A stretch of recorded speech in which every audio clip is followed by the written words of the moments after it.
history is full of firsts. It's one small step for man, one giant leap for mankind. Many of those firsts shaped our way of life. For 70 years, KPRC Channel 2 has been proud to be pioneers in shaping television and Houston history. In a state the size of Texas, I hope everyone can enjoy. Causing the storms Thursday.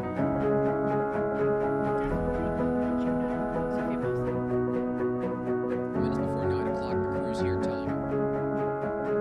This is the first time in a long they haven't let it.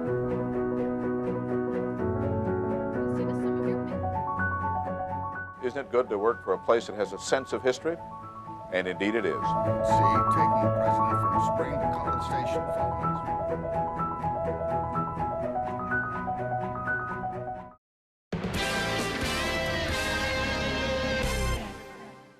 If you have something you'd like Channel 2 Investigates to check out, call the tip line at 713-223-TIPS or email investigates@click2houston.com.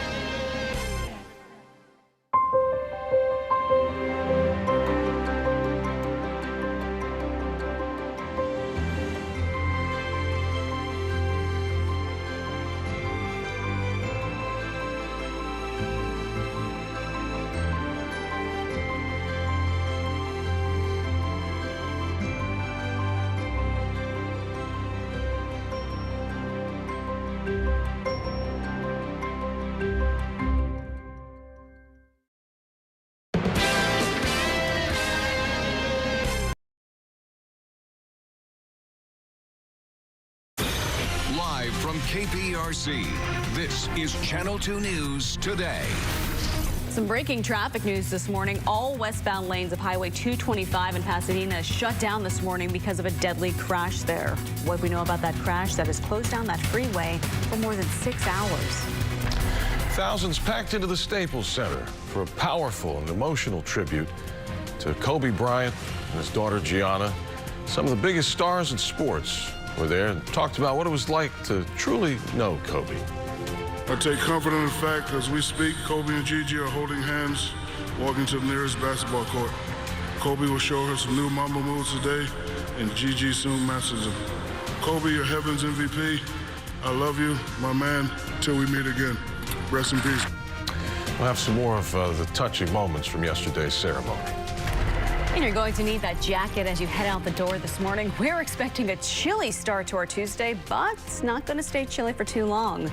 British tracking the warm up that should put us in the 70s by this afternoon. All right, it's Tuesday, the 25th of February. Good morning. I'm Owen Conflenti. Good morning. I'm Tanaya Wright. Sophia's in with a check on the roads, and there's already some problems. Already some problems, yeah. 225 westbound is shut down. All main lanes. Talking about a fatal crash overnight. Set to clear, though, in just a bit, so we're keeping an eye on that. Hopefully it'll clear in just the next few minutes.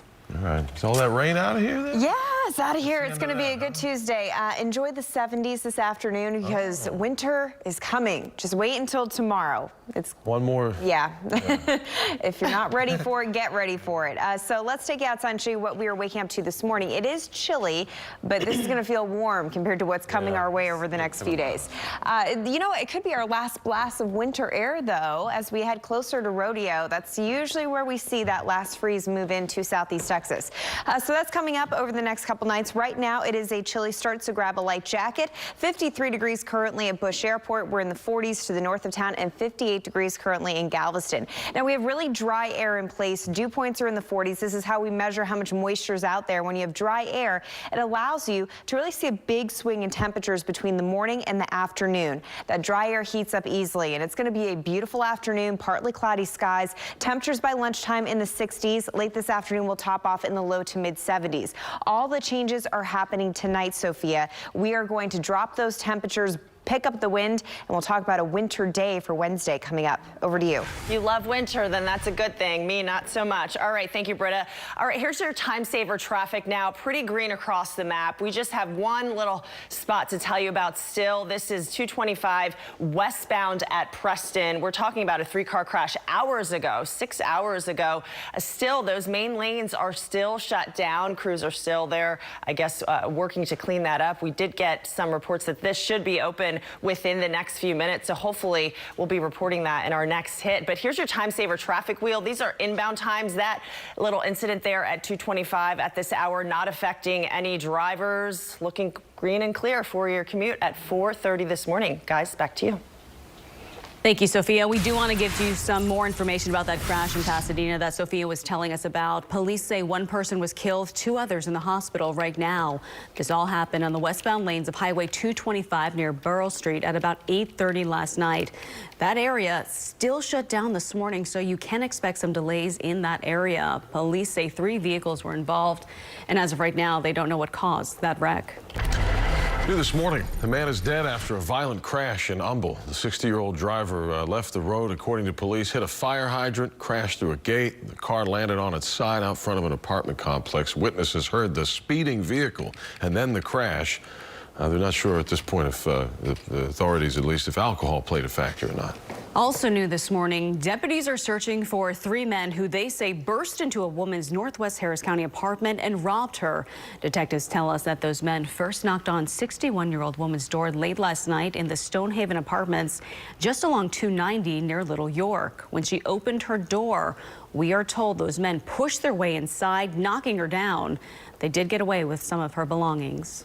A Houston firefighter is recovering this morning after he was hit by a fire truck during a large apartment fire last night near Harvey Airport.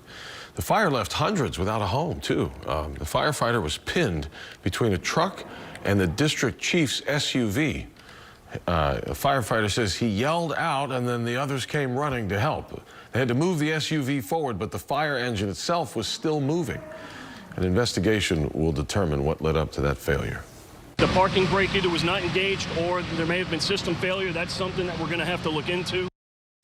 Source tells us the air brake was engaged. The injured firefighter was transported to the medical center after complaining of thigh pain. They listed him in stable condition. 2 separate Mayday calls went out during the fire. In both cases, fire crews were separated from each other but were able to regroup and continue fighting the fire. Fortunately, no residents were injured, but dozens of families, as I said, are out of their homes.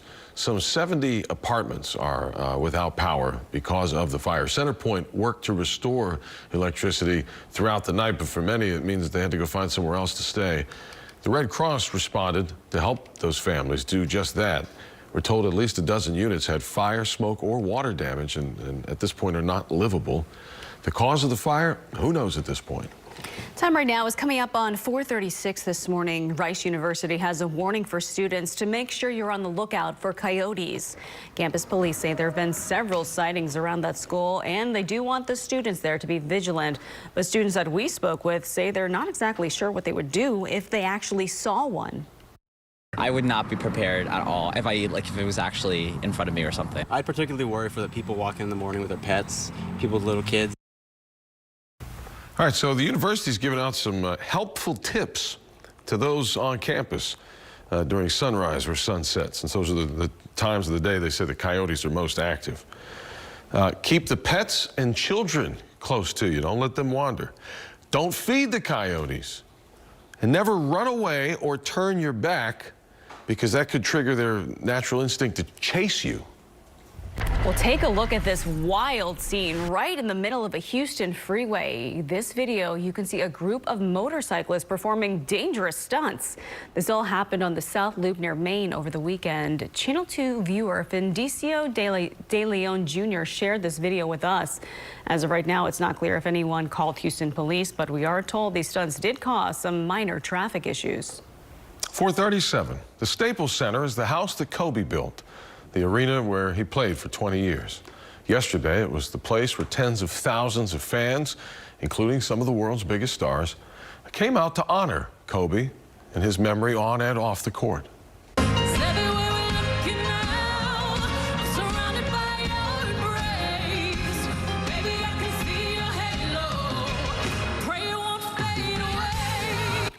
It was an emotional and at times joyful celebration of life for Kobe and his 13-year-old daughter, Gianna, who died in a helicopter crash along with 7 others. Stars like Beyonce, Jimmy Kimmel, Alicia Keys, they all gave tributes. And while some of the most talented people in basketball, including legends, Michael Jordan and Shaquille O'Neal, even the WNBA star, Diana Taurasi, they all shared their most heartwarming memories of Kobe and Gianna. And one of the most emotional speeches of the day, Kobe's widow, Vanessa, somehow had the strength to get up on that stage and share a touching eulogy for her late husband and her daughter. God knew they couldn't be on this earth without each other.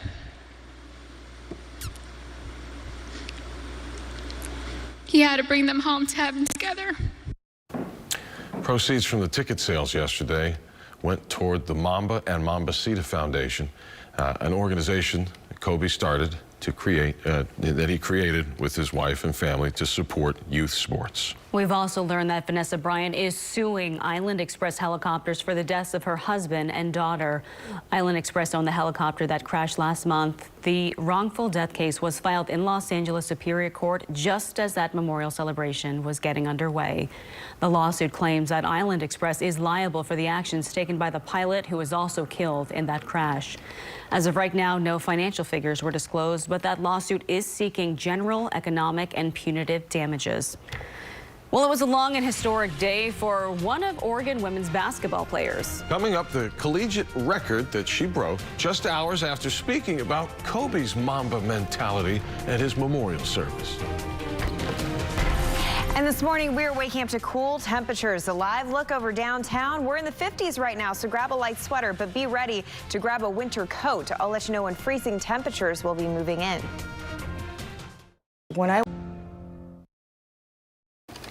This morning, the world is remembering the life of pioneering NASA mathematician Katherine Johnson. The 101-year-old was one of 3 African-American women whose work at NASA were brought into the spotlight by the book and movie Hidden Figures.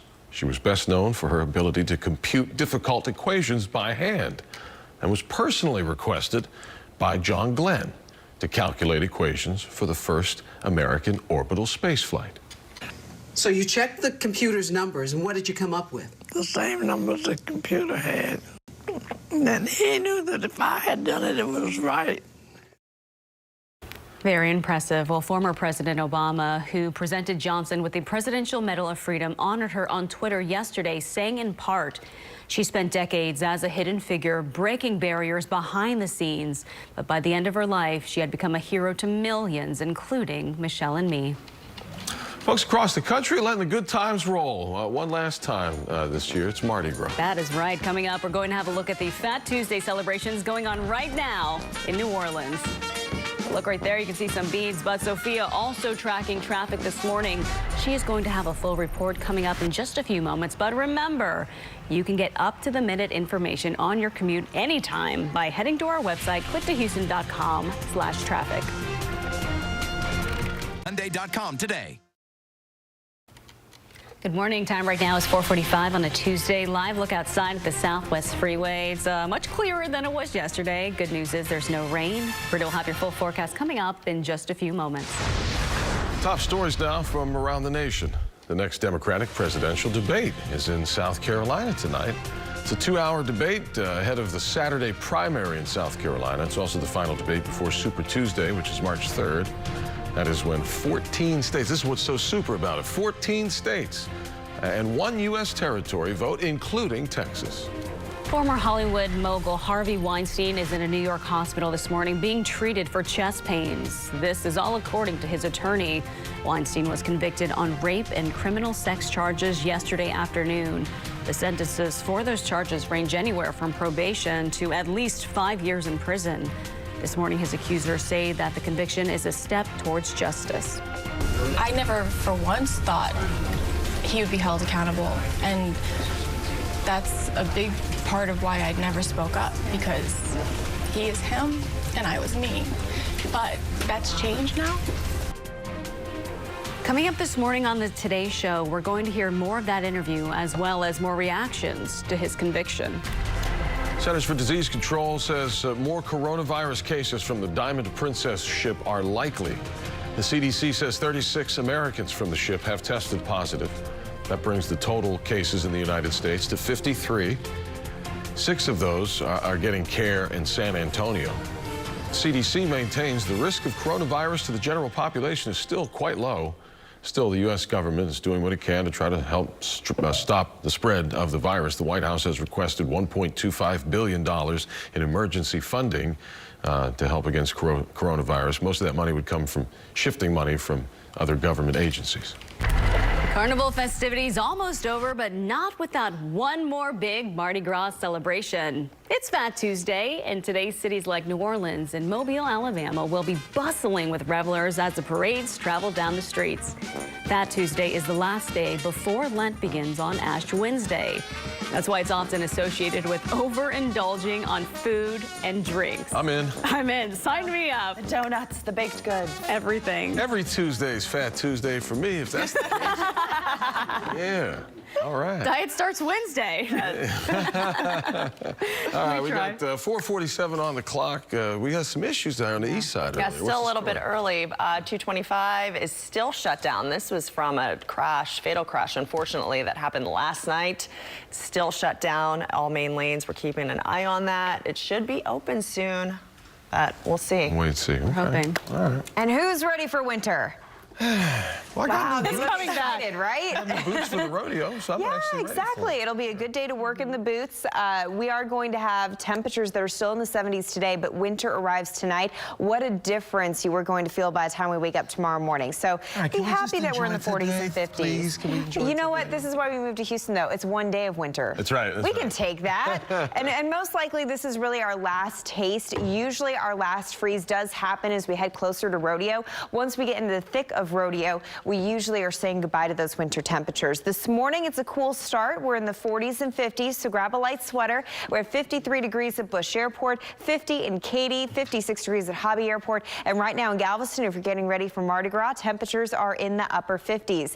This is a live look at our tower camera. Southwest Freeway dry this morning, so rain's not an issue for the morning drive. We'll be in the 60s by lunchtime. What a beautiful Tuesday. Partly cloudy skies will top off in the low to mid 70s. As I said, winter arrives tomorrow, so temperatures in the 70s will be well behind us as we get into the forecast for tomorrow. We have a little bit of a cold front that's going to be rolling through. That cold air filters in behind it, and then it really holds strong for Wednesday. Ridge of high pressure is going to build in here, and that is going to bring in some windy conditions for tomorrow. So not only are we talking about cold temperatures on Wednesday, but the wind on top of it is really going to bring in a chill. The good news is it really only lasts for Wednesday. It's going to be a cold start on Thursday, but then that ridge of high pressure moves off to our east as we head closer to Friday into the weekend. We start our warm-up. That wind shifts back from the south, and that's going to work its magic. The coldest start is going to be Thursday morning. We are anticipating a freeze, that freeze line in blue. So everyone highlighted in blue, a good chance that you'll have several hours of temperatures dropping between 30 and 32 degrees. So if you did early planting, you have sensitive plants,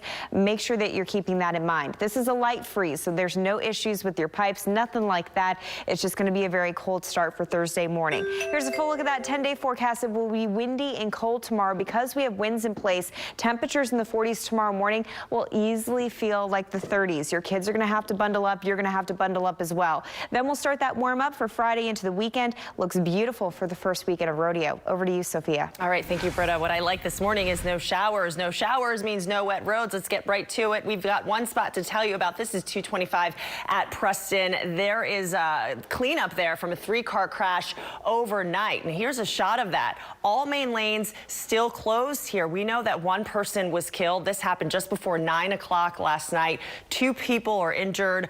Folks there are not being able to get through in the westbound. This is the westbound direction. Supposed to be clearing up in just a bit. We're keeping an eye on that for you. Let's take a look now at the Northwest Freeway. This is at the West Loop eastbound. We did have 2 cars stalled there in the left shoulder. That has since cleared, so that is the good news. And one more shot. This is 288 at Airport Road. We like to see nice and clear and wide open for you just before 5 o'clock this morning. Guys, back to you. Okay, Sophia, thank you. 4:51 right now. Astros getting a lot of backlash from opposing teams and their fan bases during spring training. But they have to find a way to ignore it if they want to win, right? Here's Sports Director Randy McElvoy with more from Jose Altuve on how the team's trying to do just that. Good morning, everybody. Welcome to the Xfinity Sports Desk. Here's what's happening. Rockets have owned the Knicks since 2004. That dominance, well, it continued last night. Rockets now 26-3 head-to-head against these Knicks over the last 15 years. Continued last night. James Harden back from L.A. after attending Kobe Bryant's celebration of life service, and this guy was on fire. He could not be stopped. Scored 19 of the Rockets' 34 second-quarter points. Finished with 37. Ben McLemore added 17. Rockets win. They're now 37-20. They will host Memphis coming up on Wednesday night. High school action. Let's start with the boys' playoffs. First round tipping last night. Shadow Creek and Houston Austin. All Shadow Creek. Sean Jones with a steal and the slam.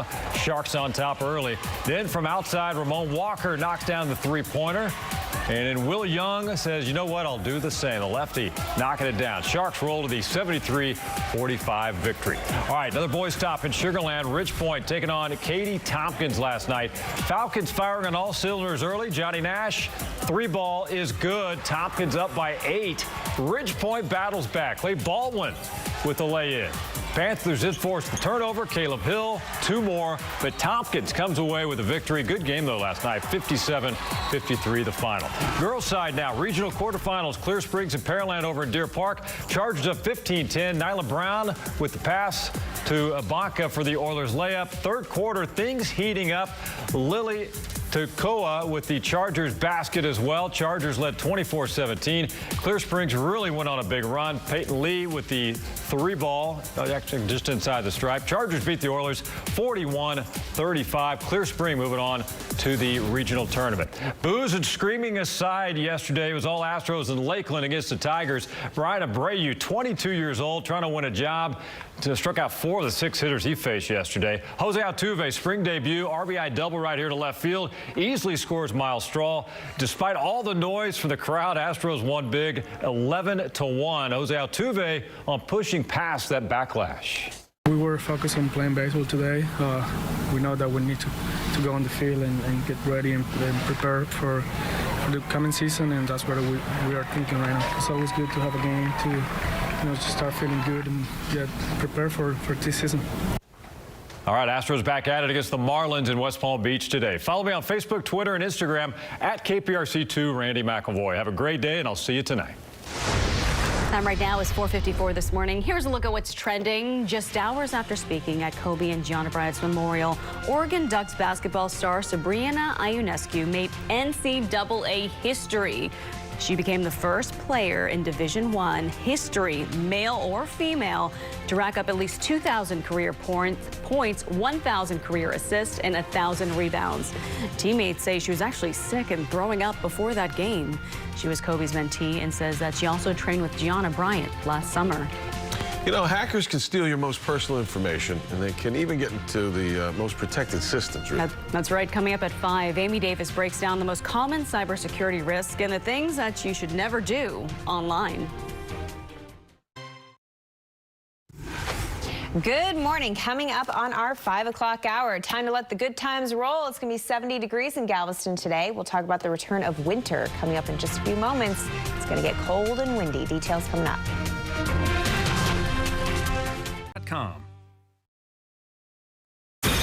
Live from KPRC, this is Channel 2 News Today. This morning, all eyes on South Carolina. The top Democratic candidates will take the debate stage again tonight. We'll show you who's on top of the polls this morning. Coyote after coyote. More people seeing them across Houston, and now they're being seen on a college campus. Sal Rice University is now addressing this issue. The rain is gone, but get ready for another temperature drop. Not today, but into this evening. Britta will timeline it for you. Good morning. It is Tuesday, the 25th of February. I'm Owen Conflenti. Good morning. I'm Tanaya Wright. Sophia is in with a check on the roads, and there's already some big problems. Something else is popping up. We have a vehicle fire now happening. This is on the East Beltway. Yeah, so hopefully there are no injuries, lots of flashing lights, but we'll get to the bottom of it and get you around it. Okay. Yeah, looking like an okay Tuesday, which is great news to pass along. A little bit of winter showing up tonight, so get ready for that. Big changes on the way for tomorrow. Meanwhile, it's a big day in Galveston. Time to let the good times roll. So let's take a live look outside. closer to town. This is our tower camera. 52 degrees right now. Not bad out there. You might want a light sweater because it is a cool start, but it's going to be cold by the time we get to tomorrow. Meanwhile, this is a live look on the Strand in Galveston. Very quiet right now. We're expecting 70 degrees if you're going to be heading down to celebrate Mardi Gras. Right now, we're at 57 degrees. 46 in Tomball, so we do have some chilly temperatures off to the north of downtown. 42 degrees in Conroe and 47 degrees currently in Navasota. As we go into the afternoon, we're going to warm things up. Looking in the low to mid 70s for today. Partly cloudy skies. Just a really pretty afternoon. Sophia, those winter temperatures, they arrive tonight. We'll talk about a windy and cold Wednesday coming up. Over to you. If you like the cold, you'll love it. All right, thank you, Britta. Time for time saver traffic now. Let's get right out to that vehicle fire. This is the East Beltway 8 San Jacinto Port North. You could see just a sea of flashing lights there. We tried different cameras, tried to get you a better look, but we did see flames and smoke earlier just a bit ago, just a few minutes ago. We know one vehicle is involved. This is the right shoulder, the right lane affected. This is the northbound lanes. I don't know how long this is going to take. Usually these kinds of things take several hours. If there's more vehicles involved, it could take just the next half hour or so. One more shot to show you. Again, this is we were going to show you 225 at Preston. That is still shut down. But here are your time saver traffic times. Still green on the map. So far, so good for your morning commute. Guys, back to you. And more on that breaking news Sophia has been telling us about all morning long. Several lanes still shut down right now on Highway 225. According to Pasadena police, 3 cars were involved in that accident just after 8:30 last night near Barrow Street. We are told 1 person died, 2 others were rushed to an area hospital.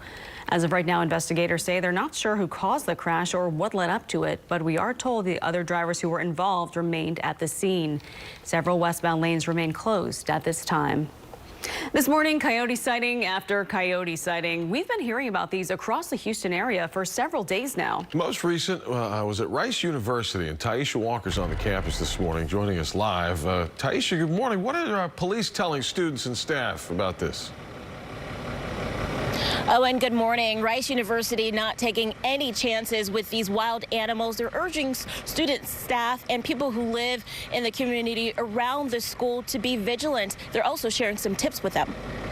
Not only has the wild animals been spotted in several locations around the campus, coyote sightings have been reported in and around city limits. This video was taken in the Clement Crossing subdivision in Sugar Land. Coyotes have been seen in the Katy area too.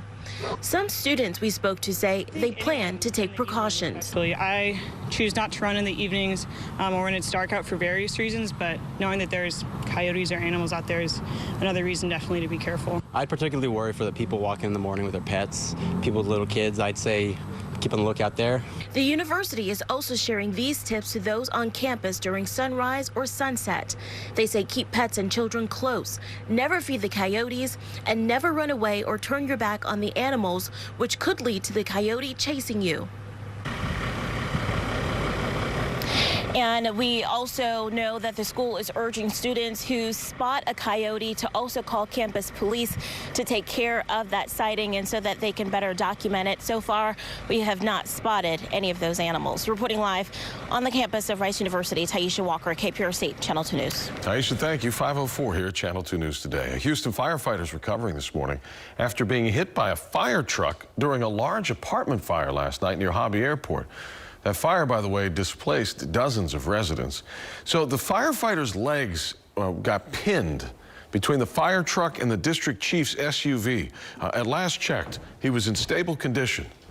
2 separate Mayday calls went out as well during the fire. In both cases, fire crews were separated from each other, but were able to regroup and continue fighting the fire. Fortunately, no residents were hurt. The Red Cross responded, assuring those folks who were displaced that they would have a place to sleep. Residents waited anxiously outside their apartments to hear an update. My some certificate, the paperwork, you know, that's it. Right. Yes, this is main thing, and I have a laptop. I got heart problems, so I worry more so about that because I know that stuff can be replaced. The Red Cross says at least a dozen units had fire, smoke, or water damage and cannot be lived in. Some 70 apartments don't have power. The cause of the fire is under investigation. It's 5:05 and new this morning. Deputies say speed may be a factor in a crash that killed a man near an apartment complex in Humble. We're told just after 10:30, the driver, a 60-year-old man, somehow lost control of the vehicle on Old Humble Road near Chateau Boulevard. The vehicle left the roadway, it hit a fire hydrant, crashed through a gate, and then flipped on its side in front of the apartments. Apparently, the victim was not wearing a seatbelt. New this morning, a possible juvenile is in custody this morning after a police chase ends right along the North Freeway. Just before 1 a.m., police say that an officer tried to pull over a white SUV for speeding on Westheimer in the Beltway. The driver of that vehicle led chase near the Beltway in Little York, where a man and woman exited that vehicle. Both of them were later detained. We're told that at some point, Precinct 4 deputies assisted police with spike strip on that vehicle, damaging a rear tire. The 35-minute-long chase came to an end right along the North Freeway in Gulf Bank after an HPD sergeant performed a pit maneuver on that SUV. The driver, who claims that he was a minor, was arrested. Only on 2, a McDonald's employee in Cyprus is accused of stealing customers' credit card numbers. According to court documents, pictures of some customers' credit card numbers, as well as 27 others, were found inside the cell phone of an 18-year-old employee who worked the drive-thru at the location Telgi and Jarvis Road. One victim tells us 3 of her credit card numbers were stolen, and then that added up to $500 in charges. I would go to that McDonald's for breakfast and occasionally for, dinner. And I would use different cards there. But you're not thinking that, hey, this person's going to try to scam me or take advantage of me. Especially, they're working at McDonald's. The employee is charged with fraudulent use of identifying information. Dangerous stunts on a Houston freeway. Take a look at this. A viewer, Fidencio De Leon Jr., shared this video with Channel 2. In it, you can see this group of motorcyclists performing stunts right on the South Loop near Maine on Saturday. As of right now, it's not clear if police were actually called to this scene, but we are told these stunts caused some minor traffic issues as drivers had to slow down to take a closer look. Tributes continue to pour in for Katherine Johnson, a key mathematician who helped send Americans into space. Among the messages for her, this one from Christina Cook. Filled with gratitude, she wrote on Twitter, admiration and determination to live in a way that would make her proud. Johnson was one of 3 African-American female aerospace workers whose stories were brought to light in the book and movie Hidden Figures. There was no cause of death given. Johnson was 101 years old. Senator Bernie Sanders won Nevada, but how's he going to do in South Carolina? That is the question. Still ahead at 5. The other Democratic candidate at top right now, ahead of tonight's debate and the primary. Good idea to grab a light sweater this morning. We are waking up in the 40s and 50s, but we're heading into a beautiful and comfortable Tuesday. Meanwhile, winter is on the way and the pollen counts are going up. A look at your forecast coming up. All right, Britta, thanks. Also next, the Rockets get another win, but where was Russell Westbrook? It's 5:08 here at Channel 2.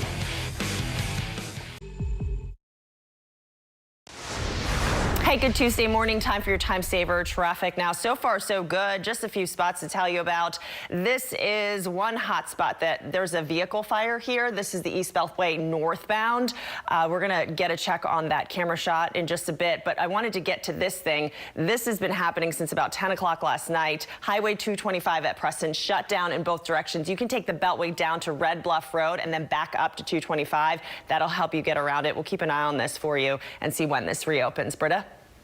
And Sophia, getting the kids ready for school this morning. Sweaters are a good idea. We are waking up in the 40s and 50s, so cool start dropping them off, but picking them up. Head to the park. We're going to have temperatures in the 70s, just a beautiful Tuesday, and cold temperatures are arriving tonight, so take advantage of the mild weather while we have it. Meanwhile, the pollen count is going up. It's very high for tree pollen. If you want to read more about it, go to our website, click2houston.com. Our chief meteorologist, Frank Billingsley, put up an article, and he talks about how Houston has the worst pollen counts in the country.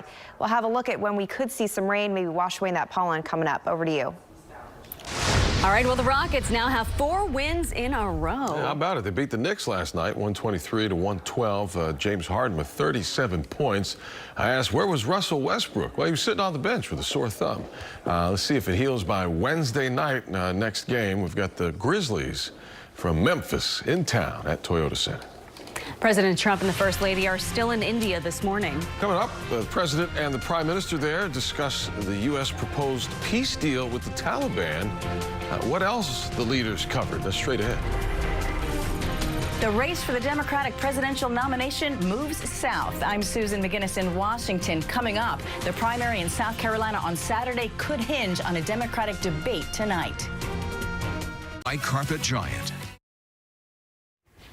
Time right now is coming up on 5:15 on a Tuesday. Live look at the temperatures outside right now. 40s right now, but it is going to warm up a bit today. Britta will have her full forecast coming up in a few moments.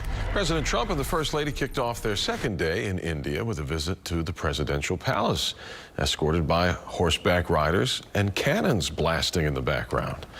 The first couple also greeted Indian dignitaries before heading to lay a wreath and throw flowers at the memorial for Mahatma Gandhi. The president later met with the prime minister there to talk about the U.S. proposed peace deal with the Taliban. They also sealed defense deals worth about $3 billion. Two Decision 2020 and the race for the White House. Democratic candidates will be back on the debate stage tonight, but this time they're going to be in South Carolina. NBC's Susan McGinnis shows us who's leading in the polls right now. After winning the Nevada caucuses, frontrunner Bernie Sanders now has his sights on South Carolina. His target, President Trump. A president who is a pathological liar, who is running a corrupt administration. But for his opponents, it's about stopping Sanders. I don't think he can beat Donald Trump and keep a Democratic Senate, or get a Democratic Senate and keep a Democratic House. Former Vice President Joe Biden, who came in #2 in Nevada behind Sanders, now leads in South Carolina, a must-win state for him. Biden will reportedly win a key endorsement Wednesday from South Carolina Congressman Jim Clyburn and hopes to lock in South Carolina's African-American vote. But to beat Sanders in the Palmetto State, this group will have to score big at tonight's 10th Democratic debate. Former New York City Mayor Mike Bloomberg hoping to regain momentum after coming under attack from all sides at the last debate. The language he used. But tonight should be open season on Sanders. Bloomberg's campaign tweeting a new ad attacking Sanders' record on gun control. The other billionaire on tonight's stage, Tom Steyer. I don't even know what a democratic socialist is, but I'm pretty sure we need a private sector to get stuff done. But for some, it's about turnout. I'm just asking you to talk to your friends and tell them about me. A make or break debate before a crucial primary. Tonight's will be the last debate before Super Tuesday next week, when more than a dozen states hold their contests. In Washington, Susan McGinnis, NBC News. Texas will hold its primary election on March 3rd. More than a third of all delegates for the Democratic National Convention will be up for grabs on Super Tuesday. We've answered your top Super Tuesday questions. You can find those under the Decision 2020 section of our website. Click to Houston.com. 5:17. I've got some new video from a story that grabbed the nation's attention. A 6-year-old girl arrested after throwing a tantrum at school. The attorney for the child's family released the police body cam video of the arrest of first grader Kaya Roll, who could be seen crying as an officer put zip ties on her wrists, saying, "Please let me go." No, I want to come on. Officer Dennis Turner was fired a week after this. He said if she was bigger, she would have been wearing regular handcuffs. Charges were never officially filed against the girl. A former UT Austin tennis coach will spend the next 6 months in prison for his involvement in the college admissions scandal. Michael Center pleaded guilty to participating in the bribery scheme last year. He's accused of taking a $100,000 bribe to help an applicant get admitted to the school as a tennis recruit, even though that student did not play the sport. Actor Jussie Smollett pleads not guilty to renewed hoax charges. The former Empire actor entered that plea in Chicago yesterday. Earlier this month, a grand jury indicted Smollett for making that false report. Last year, the actor told police that he was the victim of a hate crime, but investigators say he staged that incident. The prosecution did drop those charges against him. These new charges come after a special prosecutor was reassigned to reinvestigate this case. Greek organizers are preparing for the lighting of the Olympic torch, a key moment in the Summer Olympics. When asked about coronavirus concerns, they said they've got a health plan in place for any issue that might come up. The Olympic flame will be lit in ancient Olympia, March 12th, and then go on an 8-day relay around Greece, that is, and then hand it over to the Tokyo organizers, March 18th. Geez, I'm messing us all up. March 19th in Athens. We're just so excited for this, but happening right now, the final day of Mardi Gras underway. You are looking live at New Orleans. You can see the beads hanging right in front of the camera.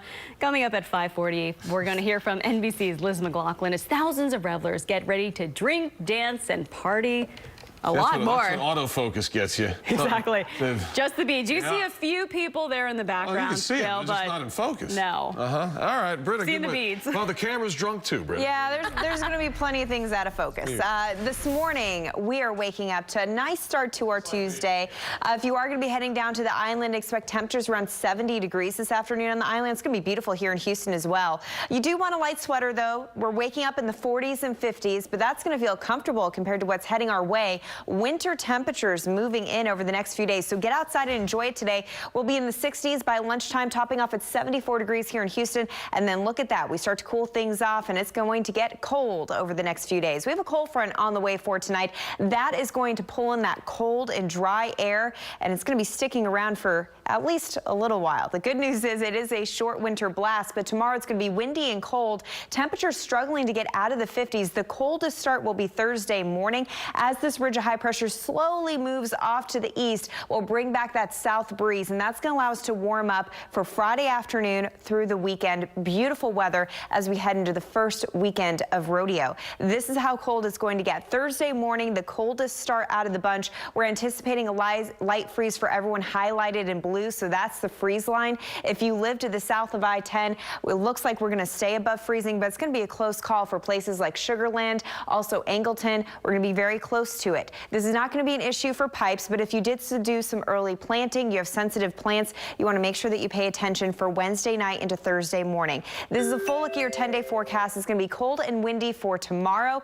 Cold starts for Thursday and Friday, but look at that. A nice warm up for Friday afternoon into the weekend. A 70s takeover. Over to you, Sophia. All right, Britta, thank you. Yeah, time saver traffic now. 2 incidents that we've been tracking. So far, so good, though, as far as the wider portion of the map. This is what we're dealing with on the east side. I wanted to show you just how close both of these incidents are. So this is the major one happening right now. This is a vehicle fire on the East Beltway. This is northbound. 1 car involved, right shoulder, right lane is affected. It does look like the cars are starting to squeeze on through here, so that is the good news, but we do see a lot of flashing lights there in the distance. And one more shot we've been tracking all morning long, Highway 225 at Preston. This is the good news. Westbound lanes are wide open and clear. Guys, back to you.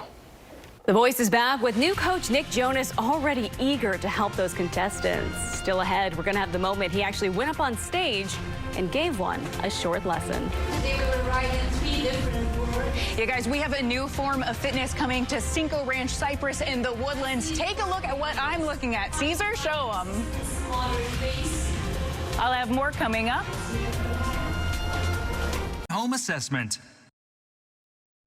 It's 5:25 at Channel 2 News Today. Quick check of your inbound drive times this morning. You know, you can find that very easily on our What's Driving Houston traffic page at click2houston.com. You'll find updates there from our traffic department in real time. Well, part 2 of the blind auditions on The Voice is tonight. Last night, we got our first taste of the talent we'll see this season.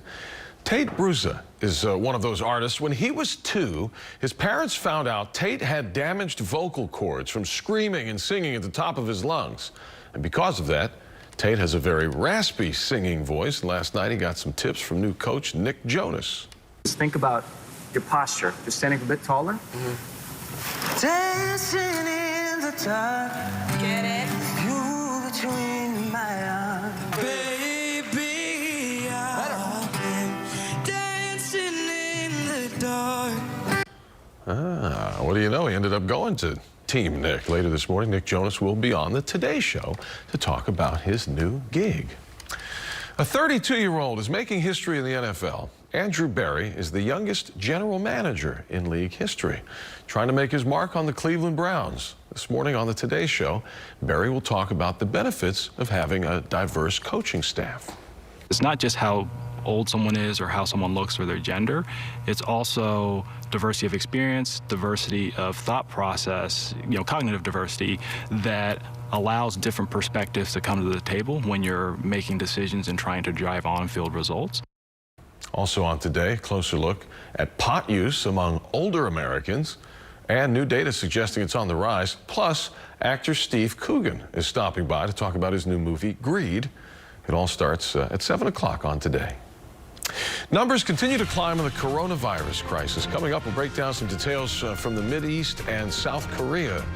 New information from overnight. Also, what's going on with the virus here in Texas. And good morning, guys. A little bit of a slow start to the morning, I would say, except for this. This is a vehicle fire that cars are easing on around. We'll have what's going on here, and we'll have your drive times coming up. And thankfully, we are waking up to dry roads. It's going to be a great Tuesday, but winter is on the way for tomorrow. We'll take a look at a big temperature drop coming up. Harder.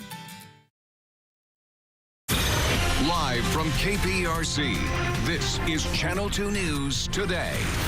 This morning, cars just crawling by on the East Beltway at Jacinto Point North. Sophia will show you how to get around all of this mess. A celebration of life. The entire world comes together to honor Kobe Bryant, his daughter, and the 7 others killed in the helicopter crash last month. Kobe's wife spoke through tears for over 20 minutes. May you both rest in peace and have fun in heaven until we meet again one day. More from the beautiful tribute and how Michael Jordan and James Harden honored the Bryants. In the time it takes us to get through this newscast, hackers will attack more than 230 times trying to steal personal information. Coming up, we're going to show you the best way to stop them and the defenses you may have heard about that are nothing but myths. Yeah, guys, so we are using virtual reality now to take your workout to the next level, actually out of this world level. Take a look at what we're looking at as we're cycling in this new class that opens today in Cyprus, and then there's other locations opening in Cinco Ranch and the Woodlands. I'll tell you more coming up. That looks pretty cool right there. Well, good morning, everyone. Thanks for waking up with us 5:30 on a Tuesday. I'm Tanaya Wright. Good morning. I'm Owen Conflenti. It's the 25th of February. We'll talk to Sophia about our traffic issues in a moment. But first, Britta's here with a kind of a mild morning. It's not warm, but it's not cold either. I mean, a sweater's a good idea, but when you think of where we're going in the forecast, this is going to feel warm in a few days. We're waking up in the 40s and 50s. A light sweater, good idea. We're at 52 degrees currently here in Houston, 57 in Galveston, the 40s to the north of town. But it's going to be a really nice Tuesday. Partly cloudy skies, temperatures at lunchtime in the 60s. We're going up to the low to mid 70s. The good news is rain is not in the forecast, so your kids will actually have outdoor recess today. Huge help. Cold front, though, is arriving tonight, so enjoy this afternoon. Temperatures will be above average, low 70s here in town, upper 60s at the coast. We'll talk about a winter Wednesday coming up. Over to you, Sophia. All right. Thanks, Britta. Yeah, we've had some incidents pop up here and there, but so far so good for your morning commute. This is Highway 288 southbound at the Beltway. Wanted to show you that this is nice and clear. Let's see. We have one more camera? No. We don't have any more cameras. All right. We do have some incidents to tell you about, but those have since cleared. 225 at Preston westbound was shut down for several car crash there overnight. That has since reopened, so that is the good news. Here are your drive times. 11 minutes in from Pearland, 25 minutes in from the Woodlands. All clear and green so far this morning. Let's keep it that way. Guys, back to you. Okay, Sophia, thanks. 5:32 right now. That is right. New developments this morning in a story that we have been following out of Northwest Houston. According to police, a 14-year-old boy wanted in connection to the shooting of his 5-year-old sister has now turned himself in. The shooting happened at an apartment complex on West 34th Street near Mangum Road.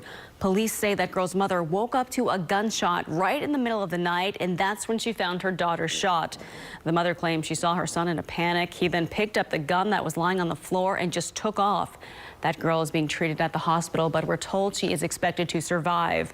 We're told that teen turned himself in last night. Now, as of right now, though, we have not heard about any charges. Developing this morning, a Houston firefighter hurt while battling a massive apartment fire in southeast Houston. Hundreds of people are now trying to find a new place to stay after they just lost everything. So, Vincent, how was that firefighter doing this morning, and what's the situation at the apartment complex? Tanaya, good morning. The injured firefighter is expected to be okay. Now, the power is still out here. Take a look behind me. You can see this whole block of apartments doesn't have electricity, which means dozens of families had to find another place to sleep. Smoke poured into the air. A massive 3-alarm fire tore through an apartment building. I heard a lot of screaming, and I just happened to open my patio door. Smoke, water, and fire damaged over a dozen units. Some neighbors lost everything in the ball of flames. The fire is out now, but many neighbors are still shaken. Got heart problems, so I worry more so about that, because I know that stuff can be replaced. The Red Cross did respond here and assisted neighbors any way they could. How many people did you all have to rescue? We had one civilian rescue. A Houston firefighter was injured battling the flames and rescuing people. Authorities say somehow a fire truck rolled free and pinned the firefighter against an SUV. The parking brake either was not engaged or there may have been system failure. That's something that we're going to have to look into. The injured firefighter was taken to the hospital and is expected to be okay. Now, the cause of the fire remains under investigation, and I'm told CenterPoint is working overnight to restore power here. Reporting live in Southeast Houston, Vincent Crivelli, KPRC, Channel 2 News. Vincent, thank you. 5:34 now. New this morning, 3 robbers are on the run after deputies say they broke into a woman's apartment in northwest Harris County and robbed her. Investigators say the men first knocked on the 61-year-old woman's door late last night at the Stonehaven Apartments at 290 in Little York. When she opened the door, we're told the men pushed their way inside, knocked her down, and then got away with some of her belongings. Harvey Weinstein was rushed to a New York City hospital last night after experiencing chest pain and heart palpitations. Now, this is all according to his attorney, but the attorney says he's doing okay.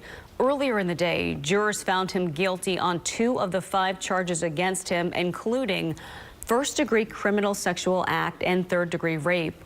Both of those stem from a sexual assault of one woman and the rape of another. Advocates are taking this verdict as a huge win for sexual assault survivors. One of Weinstein's accusers spoke about the relief she says she felt when that verdict was announced. I never for once thought he would be held accountable, and that's a big part of why I never spoke up, because he is him and I was me. But that's changed now. Weinstein is expected to be transferred to Rikers Island when he is released from the hospital. His sentencing is scheduled for March 11th. You can catch more of that interview coming up on the Today Show. We have breaking details this morning in the coronavirus crisis. Spanish officials are saying a hotel in the Canary Islands is now under quarantine after a doctor tested positive. Some 1,000 tourists now cannot leave. Also, the United Arab Emirates has banned all flights from Iran for at least a week. The death toll now past 2,700, with more than 80,000 cases around the world. South Korea is saying they have got 970 of those cases. The crisis has created another crisis in the stock market. The Dow suffered its worst day in 2 years yesterday, more than a 1,000-point drop. The Centers for Disease Control confirmed 6 cases in San Antonio. 5 of those are passengers from the Diamond Princess cruise ship. All of them are being treated at Lackland Air Force Base.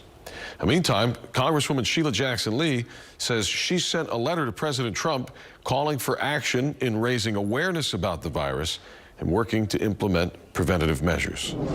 Time right now is 5:36. Now to Decision 2020. The next Democratic presidential debate takes place in South Carolina tonight. These are the candidates who will be taking the stage there in South Carolina. The debate is scheduled to start at 7. This all comes ahead of Saturday's primary in the state, and this is the final debate before Super Tuesday on March 3rd. In a recent NBC Martis poll, Senator Bernie Sanders has a strong second-place position behind former Vice President Joe Biden in South Carolina. It was a celebration of life as thousands of people packed the Staples Center in Los Angeles to honor basketball legend Kobe Bryant and his 13-year-old daughter, Gianna. Outside of Staples Center, incredible tributes from Kobe's fans. One fan wore this dress dedicated to his career with the Lakers. The city of Houston also honoring Kobe. The Montrose bridges were lit up in purple and gold yesterday. The memorial moved with music, including a surprise performance by Beyonce.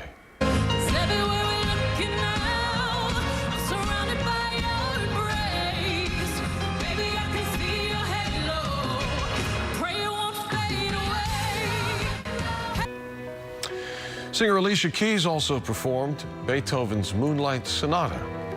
It's a song Kobe once learned to play by ear. He learned it for his wife 20 years ago. Speaking of, Vanessa Bryant delivered a simply heartbreaking 21-minute-long eulogy, first talking about her daughter and then her soulmate. I will miss your sweet handmade cards, your sweet kisses, and your gorgeous smile. I miss you, all of you, every day. I have no idea how I deserved a man that loved and wanted me more than Kobe. NBA Hall of Famer Michael Jordan also spoke through tears about his relationship with Kobe. Big brother. I wanted to be the best big brother that I could be. Now he's got me. I'll have to look at another crime meme for the next.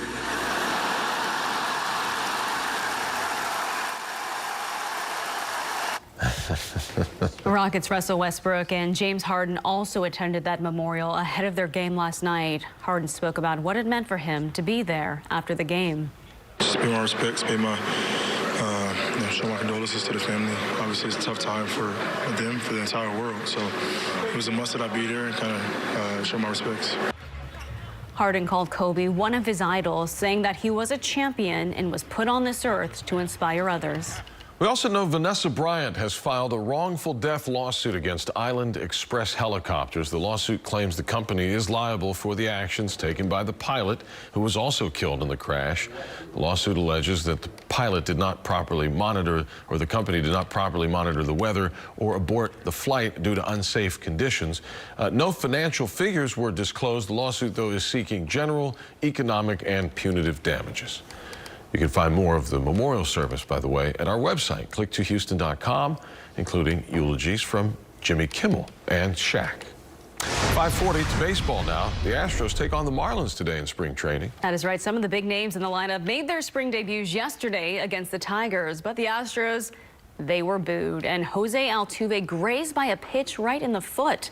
Manager Dusty Baker saying it was not intentional, though.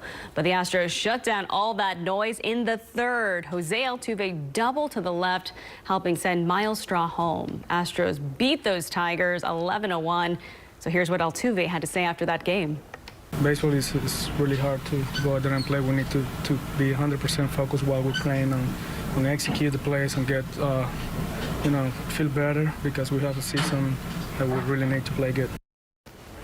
The Astros, Red Sox, and the league have also responded to that lawsuit stemming from the sign-stealing scandal. The league says it was just part of the sport and they wanted the suit dismissed. 5 men who used DraftKings to play fantasy baseball are accusing them of fraud, negligence, and violating consumer protection laws.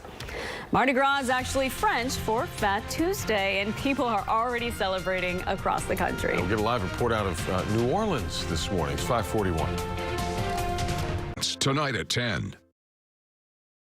All right, back at 5:43. Get your king cake ready. They ate all the ones out there. They're gone. Put on that green, purple, and gold. Get your beads ready. It's Fat Tuesday. It is also known as Mardi Gras. Thousands of people are going to pack New Orleans today. Tens of thousands. NBC's Liz McLaughlin is one of them. She's in the French Quarter right now. So, Liz, what's it like down there this morning?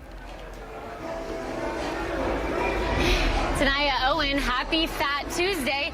It's actually, we've been out here a few hours, and the party's just now slowing down from last night. So you can imagine how crazy it's going to be tomorrow. And you mentioned king cake. I have my own king cake here I've been working on. I finally found the piece with the baby, but I had to eat the whole cake to get there.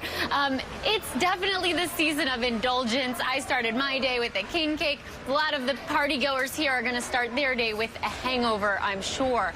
It's you know, debauchery, it's overindulgence. It's the last hurrah before the start of Lent. And it brings 1.5 million visitors to New Orleans every year. This year, I talked to first-timers who say it's a bucket list item for them, that they're drawn to New Orleans culture, the food, the music, the elaborate costumes that people put so much work into to parade down the street. And those parades, of course, by the crews or social clubs. And they have all sorts of throws and trinkets that they throw out to the audience, which is, you know, families, people of all ages, and beads.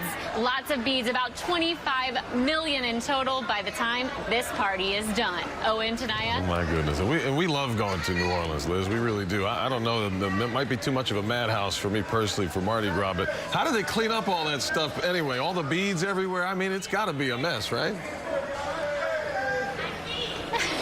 That's a great question. There's cleaning crews out right now. As you can imagine, 25 million of these beads is pretty difficult to clean up and doesn't always end up on those party goers' necks. So they actually put in some gutter guards this year so that the city of New Orleans won't have to do what they did a couple years ago and fish millions of pounds of the stuff out of a drain. So they're going to have a lot of work to do after today. Yeah. Owen, Tanaya? I mean, I'm just impressed with their cleanup on a regular Tuesday. So, you know, after a Fat Tuesday, that's impressive. All right, Liz, have a good time. If you get a break, we'll see you soon. I know. Enjoy some more king cake for breakfast. Well, ready or not, get ready for a huge drop in temperatures right here in Houston. Yeah, we're kind of mild this morning, but Britta says that's a changing, so stay tuned. Amy, good morning. Good morning. Hey, is your computer protected from hackers and malware? What about your phone? I'm consumer expert Amy Davis with the misconceptions some people are spreading that actually make us more vulnerable to cyber thieves. And ring, set the note. Whoa, guys, this new form of virtual reality really simulates being out of this world. It's the craziest workout I've ever seen. I'm going to have much more for you after the break. Back at 548, Villa Sport Athletic Club and Spa is bringing the future of fitness to all of its Houston area locations. That's right. They're rolling out group cycling classes that actually use virtual reality technology to boost your riding experience. Health reporter Haley Hernandez is live this morning in Cinco Ranch. So, Haley, these people are basically surrounded by huge screens and riding with this going on during the class. Oh. Yeah, that's exactly what it's like. I mean, it's more like riding a roller coaster. So if you're somebody who doesn't like exercise, maybe you just haven't found exercise that you found fun. And I really think you'll find this is fun. We're getting a sneak peek right now at the Cinco Ranch location at Villa Sport. They're opening in Cyprus today and the Woodlands and also Cinco Ranch here next week. Bree Hardy, you're here, the executive director, and tell me, how is this workout different from every other cycling class that we've ever seen? Absolutely. Les Mills The Trip really is a completely immersive experience for our members. We have the stadium-style seating, the cinema-style screen, along with our lighting and booming sound system. So it really takes you through this 40-minute trip. It makes you feel like you're not even working out. I mean, I was on the bike, and you hear the woos because you feel like you're going up and down. I mean, it does something to your mind when you're looking at this, even though this isn't even a real planet. It's cool, though. Yes, it's super, super cool. So the synchronized audio and visuals really does take you through this experience and brings it to life for our members. All right, and it sounds like you guys are having fun. How do you like it? Woo! Woo! It's a trip. All right, it's a trip out of this world, quite literally. So I'm going to have much more for you guys coming up in the next hour, but as you can see, this is a workout unlike anything I've ever seen. Opening today in Cyprus, right? Yes, today in Cyprus. We will launch ours at grand opening on March 5th and the Woodlands on March 22nd. All right, guys, so I'm live at Villa Sport in Cinco Ranch. Haley Hernandez, KPRC, Channel 2 News. I feel like you get vertigo, maybe. I know. I feel like it looks like you're going through Space Mountain, like about Disney. It's pretty cool, though. I am. That's where we're at. It's cool, right? We're at Disney. Dude, that big drop, though, I don't know. Woo! I know. I'd be like, woo! Like fun, yeah, it feels like you're on a roller coaster when it drops. All right, Haley, appreciate it. Thank you, Haley. 550 right now. Go to Britta now. Britta, it's nice today, but tomorrow things are changing. Different story. Yeah, so if you like winter weather, we have a treat for you tomorrow. If you prefer the spring-like temperatures, get outside today and take advantage. It is a cold start. This is a live look at our Kaplan Sinus Relief camera showing you downtown, and we're in the 40s and 50s. So light sweater, that's pretty much all you need. The funny thing is, this will be our afternoon temperatures if we're lucky muggy tomorrow. We're going to struggle to get into the low 50s tomorrow afternoon. This afternoon, though, not bad. We're topping off in the low to mid 70s, partly cloudy skies. A really nice Tuesday. Very quiet weather. That cold front's arriving later this evening. Meanwhile, the pollen count not so nice. It's very high for tree pollen. Of course, this is what we expect for spring allergy season, but don't be caught off guard. If you are somebody that has a child or yourself that needs that daily medication, today's the day to take it, because we do have very high levels of tree pollen, and that's going to continue for the next several weeks. As I said, we do have a cold front in the mix. That is arriving later this afternoon through this evening. Behind that cold front, the last of cold air. This ridge of high pressure is going to move in. Tomorrow's going to be windy and cold. We're waking up in the 40s, but it will feel like the 30s when you factor in the wind, and our afternoon temperatures will be in the 50s. Now, as we head into Thursday morning, that will be the coldest start. Very calm winds, clear skies. Thankfully, we do have a weekend warm up in the forecast as that ridge of high pressure moves off to the east. The south breeze kicks in, and we're going to have a really nice weekend. As I said, the coldest start will be Thursday morning. This is a look at what we're expecting. The freeze line outlined in blue, so along and north of I-10, the best shot of seeing a couple hours of temperatures in the low 30s. And that's going to be an issue for sensitive plants, and also if you did some early planting. Sophia, our pipes are going to be just fine. This is just a light freeze that we're talking about. All right, I like that. Thank you, Britta. Let's take a look at your time saver traffic now. The past hour or so has been pretty busy, starting to slow down now. This is the East Beltway 8 at Jacinto Port North. You can see both lanes, both sides of the highway wide open. We had a vehicle fire there just about a half hour or so ago. This is Highway 225 at Preston. We had a fatal crash overnight. That didn't reopen until about 5 o'clock this morning. Let's just take a look around town here. This is a North Beltway 8 at Imperial Valley, wide open. Everybody's moving at posted speeds. One more shot to the south side, Highway 288. This is southbound at the Beltway. Yep, looking good, looking good. All right, here are your inbound drive times, nice and green all across the map. That's what we like to see, guys. Back to you. That is what we like to see, Sophia. From passwords to two-factor authentication, the security measures of lowering your risk of getting hacked, those do lower it, but there's always a risk for being hacked out there. This morning, consumer expert Amy Davis is explaining some of the common misconceptions about online security, not really helping things. Yeah, exactly. I mean, there's always a chance you'll get hacked, right? Because statistics show a hacker attacks every 39 seconds. That's an average of 2,244 times a day. And those misconceptions, things you've heard that you think make you safer, do not. Hackers are predators that can steal, damage, or destroy your most personal information. And there are a lot of myths about these cyber thieves. The first, an antivirus program will protect you from hackers. It doesn't matter what antivirus you're using. If it's a new virus, chances are you're going to be infected by it. Still, experts recommend installing just one antivirus as a safeguard. But your best protection is avoiding clicking on suspicious links or opening unfamiliar attachments. Another myth, hackers cannot intercept emails. They're actually capable of accessing your email account and reading messages sent out to third parties. That's why it's important to use more complex passwords with symbols and both upper and lowercase letters. Another fallacy, Apple products are too secure to be hacked. Apple products absolutely can get infected, and Macs can get some of the absolute worst viruses you've ever seen. And although it's much less common, your phone can get hacked too. Another myth, hackers only target big companies. Businesses of any size are at risk for security breaches, and anyone with a computer can be a target too. So here's something I didn't know. Running 2 antivirus software programs on your computer will not make you double protected. In fact, they can cancel each other out, and viruses can slip in between the cracks, infecting your computer without the antivirus detecting it. I'm not sure that I've ever met anybody who's tried to, but I certainly could hear people saying like, oh, well, I have this one and I have that one, so I'm definitely double protected. protection. They could cancel each other out. Oh, yeah, and the bottom line is you have to take your own safety measures by not, again, clicking things, open files, et cetera, if you don't know where it came from. Right. And even then, right. Not even sure. You never know. All right, live look at the inbound drive times in our What's Driving Houston website. It's brand new. You can find updates and follow along with our traffic coverage in real time each and every morning. Now here's a story Amy's working on for tonight at 10. Channel 2 investigates Houston area nursing homes and how to find one for your loved one. My mom was totally nude. She was saturated in urine and feces.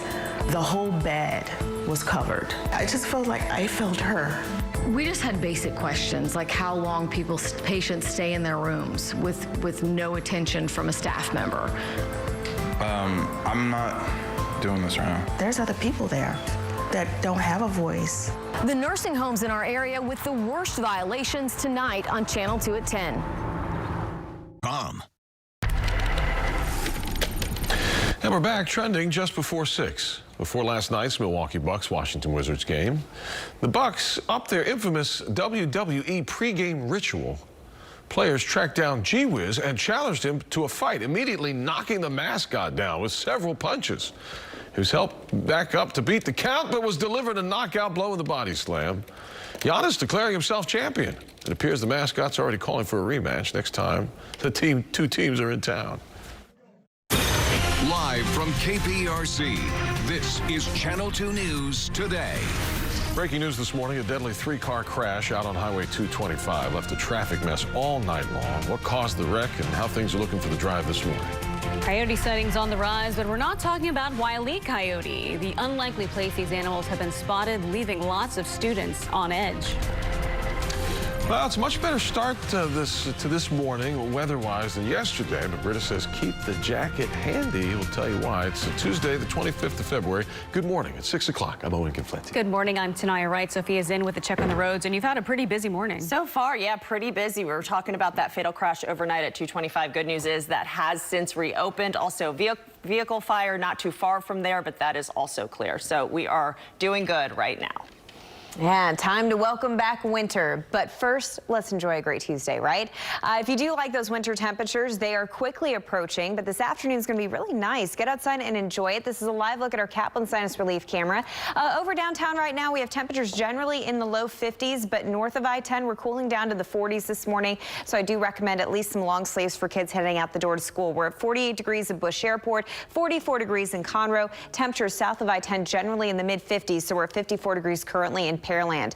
We'll warm up to the 60s for lunchtime. A great afternoon. Partly cloudy skies will be topping off in the low to mid 70s, but everything bottoms out tonight. We have a cold front on the way, so take advantage of this afternoon. Temperatures above average. I'll time out that cold winter blast coming up next. Sophia? All right, sounds good. Thank you, Britta. Let's take a look at your time saver traffic. So far, so good. We like the green on the map here. Let's take a look at North Loop at Hirsch. We have a stall there. You can see it there in the right part of your screen, the right-hand lanes there. Not affecting traffic there at all. Let's move on to the Katy Freeway. This is at the Beltway 8. Folks there are moving at posted speed, so that is good news because this gets really backed up really quickly later on in the morning. And 45 northbound, this is before the 610 loop south. We did have reports of a stall that has since cleared. The other vehicle fire that we were talking about, also that fatal crash, cleared. So that is the good news this morning. Here are your time saver traffic inbound driving times. 27 minutes in from the Woodlands, 23 minutes in from Katy, 12 minutes in from LaPorte, and 13 in from Pearland. That is what we like to see at this hour. Guys, back to you. Yes, it is, Sophia. Now to that multi-vehicle crash on Highway 225 that Sophia has been telling us about all morning. Police say one person was killed, 2 others remain in the hospital. This all happened at about 8:30 last night. That area just reopened about 30 minutes ago. This is video here. You can see crews out there cleaning up after that wreck on the westbound lanes of Highway 225 near Barrel Street. The cause of this crash remains under investigation this morning. Well, coyotes are out on the town, and it's raising some concerns for students at one university right in the heart of Houston. Students at Rice University are now asking, what do we do if we see a coyote after they were sighted on their campus? Channel 2's Taisha Walker is at the university this morning. So, Taisha, what are students being told to do if they actually do see a coyote? If nothing else, Rice University wants students and staff to remember 3 things if they get into a chance encounter with a coyote. Coyotes are moving from the suburbs closer to Houston's downtown area. The wild animals were recently spotted in the Clements Crossing subdivision in Sugar Land and even in Katy. Now, Rice University is warning students and staff to look out for coyotes. The school says there's been several reports of coyotes across campus. I would not be prepared at all if it was actually in front of me or something. Rice U wants to make sure students know what to do if they unexpectedly spot a coyote, which are more visible during sunrise and sunset. A lot of times people run with their animal, with their dogs, or with even like small children. So I would say those are the people that should really be careful about running around at night. Campus police suggest keeping pets and children close by. Avoid feeding the coyotes and never run away or turn your back on the animal, which could lead to a chase. The university says coyotes have been spotted in at least 4 different areas of campus so far. Thankfully, we have not spotted any of those animals ourselves this morning. Reporting live, Taisha Walker, KPRC, Channel 2 News. Good news there, Taisha. Well, now to a developing story out of southeast Houston this morning. A firefighter is injured and hundreds of people displaced after an apartment fire. This all happened last night on Broadway, right near Harvey Airport. That firefighter, we're told, was pinned between a fire truck and the district chief's SUV. A source within the department says that he yelled out and other firefighters rushed over to free him. He was then taken to the medical center after complaining of thigh pain, and at last check, he was listed in stable condition. The parking brake either was not engaged or there may have been system failure. That's something that we're going to have to look into. This morning, the dozens of people who were displaced by that fire are going to be working to figure out what's next for them. The Red Cross says that at least a dozen units have fire, smoke, or water damage and are no longer livable. Some residents there lost everything. A few Houston area towns made the list of safest cities in Texas. The National Council for Home Safety and Security created the list based on FBI crime statistics. Fulshire came in at number 2, Manville at 8th, Friendswood at 15th on that list.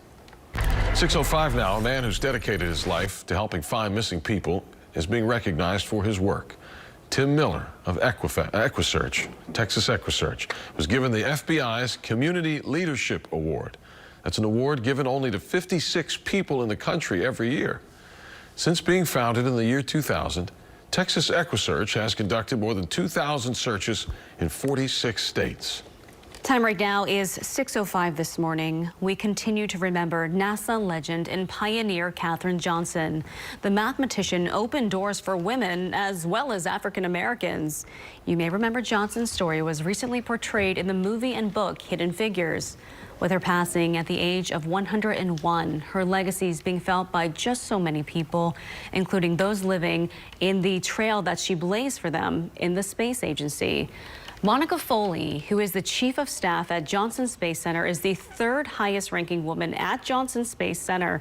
Now Foley, who is also African American, says that she believes she would not be in her position if not for the legacy of Johnson. I think Katherine opened the door for diversity within the agency. Her scientific contributions will be felt for many, many, many space programs to come. Johnson broke gender and racial barriers with her calculations helping send John Glenn into orbit. The mathematician worked on nearly every NASA mission for over 3 decades. We are getting a new look at the dark side of the moon thanks to a mission from NASA. The Lunar Reconnaissance Orbiter sending back these images to show us what the Apollo 13 crew may have seen. This is amazing. This video is being fed back. It's a super HD 4K video giving us this crystal clear view. All of this video is going to be available on NASA's website for people wanting to check out everything for themselves that is being sent back. President Trump's wrapping up what he's calling a very successful trip to India. The president's been meeting with the Indian Prime Minister Modi. Apparently they agreed on a $3 billion military contract involving some new aircraft and more cooperation to train side by side. For more on the president's visit, stay with us online and we'll keep you posted on the details they've been working out. Local rapper Travis Scott has dropped another huge collaboration. So coming up, what he dropped that sold out almost instantly, and how much it'll cost you if you want to try to buy one right now. And next, the multi-billionaire who is finally putting down that flip phone, who's hip with the times and learning the brand new iPhone. And this morning we are waking up in the 40s and 50s. It is a chilly start, but just wait. This will be how warm or chilly, depending on how you look at it, we're going to be tomorrow afternoon. That's right, winter is on the way. I'll time it out as well as give you the latest on your pollen count because, Sophia, it's creeping up there. Yeah, for sure. And a two-car crash just popped up on the Gulf Freeway at El Dorado. All main lanes are closed here. We'll try to get you around this, get you some faster times for your morning commute. We'll be right back. Hey, good morning. Time for your time saver traffic. So far, so good. Nice and green. Just one spot in town I want to tell you about. This just popped up. Gulf Freeway at El Dorado. All main lanes are shut down. This is because of a two-car crash. This is in the northbound direction. We're trying to find out some more information, just how long this is going to take and some alternate routes for you. But here are your inbound drive times at this time so far, not affecting any of your drive times. 24 minutes in from Clear Lake, 13 minutes in from LaPorte, 27 in from the Woodlands. We'll keep an eye on that crash and that closure and bring you an update in just a bit. Guys, back to you. And this morning we are waking up to chilly temperatures in the 40s and 50s. It's going to be a great Tuesday, though. Very comfortable. Lunchtime temperatures in the 60s. Late this afternoon, we'll be topping off in the mid-70s. But winter temperatures, they are arriving for tomorrow. It's going to be windy and very cold tomorrow. Meanwhile, for this afternoon, if you're going to take advantage of the beautiful weather, keep in mind we have very high levels of tree pollen. We are in the thick of our spring allergy season. It's always very bad. But our chief meteorologist, Frank Billingsley, is going to let you know how bad it is. Turns out Houston has the worst pollen in the country. You can read about it on click2houston.com. I'll be back with a look at your forecast for this weekend, Amy, coming up next. All right, thank you, Britta. Local rapper Travis Scott is taking over the music industry, but he's also all about fashion statements. That's why he dropped these new Cactus Jack Nike shoes on his website. Those look pretty cool. Great. There's one problem. They dropped Saturday, and of course, they're sold out. No surprise there. Yeah, there is good news. Scott tweeted that they'll be available in select Nike stores, or you could go to eBay, where we saw one pair listed at $1,000. Yeah. They're not It's that only cute. $500 a shoe, Amy. I know, right? I was like, they're cute, but they're not that cute. No. Hey, the world has one less flip phone user. Warren Buffett says he's flipped his phone closed for good recently and traded it in for an iPhone. What? Yeah, you won't see the 89-year-old creating one of those memojis anytime soon, though. He says he simply uses it as a phone. All that wasted technology. Not as a computer. Yeah, Buffett, For he's one of now. Apple's largest shareholders, so he's been given, obviously, a ton of iPhones over the years, but none of them became his personal phone until now. I wonder what the real story was behind that. It's like, oh, this one went kaput and I couldn't find another flip phone. I was going to say, well, they're coming out with the new razors, I think. So. Yeah, supposedly. Maybe dictation. I mean, Britta says... Britta's the last one. She's I know. the only flip phone user in the world left, actually. You're the lone holdout. You even beat Warren Buffett. That takes, yeah. It does. Thank you, Amy. Coming up, Decision 2020 takes over South Carolina. The seventh candidate taking the stage tonight after missing the mark in Nevada. And don't forget to follow us online at click2houston.com for up-to-the-minute traffic updates. You can find out what's driving Houston so you can avoid any problems with your drive every morning. 6:15, breaking news from Egypt this morning. The former Egyptian president, Hosni Mubarak, has died. He died at a Cairo hospital after recently undergoing surgery. Mubarak was ousted in 2011 after 18 days of protests across the country. He had been in power for almost 3 decades prior to that. Mubarak was 91 years old. Turning now to Decision 2020, the battle for the Democratic nomination now heads to South Carolina. All 6 candidates from Nevada's debate are going to take the stage tonight, but there is going to be a 7th challenger on the stage as well. NBC's Susan McGinnis breaks this all down for us. Susan.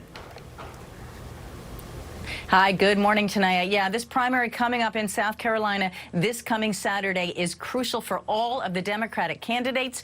They are going to be out there. Remember the last one in Nevada, everyone was going after Bloomberg. He was the newcomer, and this time Bernie Sanders is going to be taking the heat because he is now the front runner in delegates and in the polls. So Bernie's going to be busy trying to attack President Trump. He might end up a little bit too busy, though, defending himself. You can expect questions to hit Bernie Sanders about about how is he going to pay for his Medicare for All plan, which he has not revealed yet. Why did he praise Fidel Castro on 60 Minutes and other questions that he could face? We have Joe Biden, who is actually leading in South Carolina right now, and he is expected tomorrow to win a major endorsement from a powerful congressman there, Jim Clyburn. He's also hoping to gain a big chunk of the African-American vote there. 60% of voting Democrats there African-American. But really, it's going to be open season on Sanders tonight. This is going to be the last debate tonight before Super Tuesday, when Texas voters go to the polls, and more than a dozen states have their contests. Very busy time before Super Tuesday. Thanks for that update. 6:17, an Oregon Ducks women's basketball star channeled her Mamba mentality just hours after speaking at Kobe Bryant's memorial yesterday. Sabrina Ionescu became the first college player, male or female, to score 2,000 points, 1,000 assists, and 1,000 rebounds. She was actually sick, throwing up before the game, and then went ahead and picked up her 26th triple-double, setting an NCAA record for those as well. That's right. She was sick and then messed around and got a triple-double. After the game, she tweeted this: 2:24:20 equals 2K, 1K, 1K, representing the stats I just mentioned. Your presence is felt, she wrote, just like we talked about. I hear you. Thank you, KB. Kobe Bryant. Oh, that's pretty amazing there. Wow. So much from yesterday, right? Like, if you watched his wife speak, you're like, how did she do that? I don't know how she did that. I mean, all the, you know. For more than 20 minutes just talking. Oh, felt very strong. His presence for sure.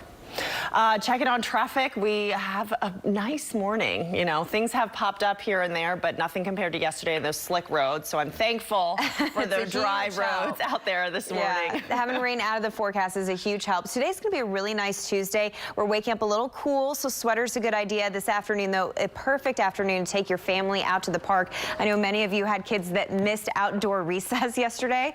All of us parents on the desk know what that's like. So today we're going to get them outside to play.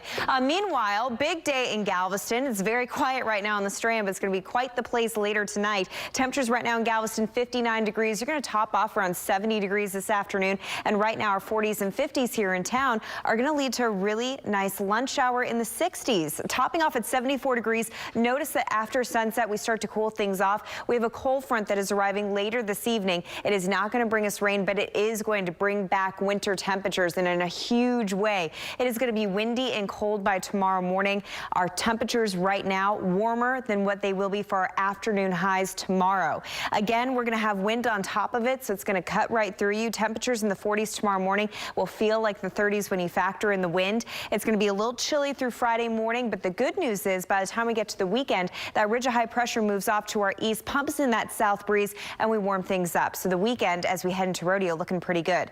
The coldest touch is going to be early Thursday morning. So if you've done some early planting, or if you have sensitive plants, big heads up for Wednesday night. As we go into Thursday morning, we're expecting those temperatures to drop to the freezing mark. Generally speaking, along and north of I-10, but a few spots south of I-10. Sugar Land, also Angleton. Those are going to be a few spots that we could get very close to 32 degrees. Once we go past Thursday morning, we slowly start that warm up, but it's still going to be a chilly start on Friday in the 30s.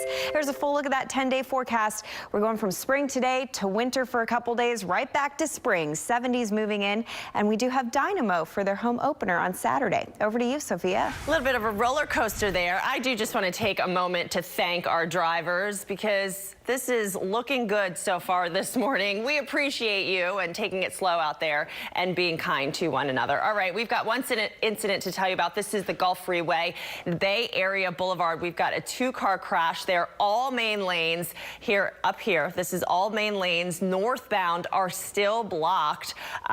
Two-car crash there. We're trying to figure out how long that's going to take. You can take West NASA to Highway 3 to get around that mess. We'll stay on top of this and let you know how long this will take. But let's take a look now at your inbound traffic times. 19 minutes in from Pearland, 29 minutes in from Woodlands. This is pretty typical for this time of morning. Just that yellow coming in from Pearland. We'll take a look at that and bring you another update in just minutes. Guys, back to you.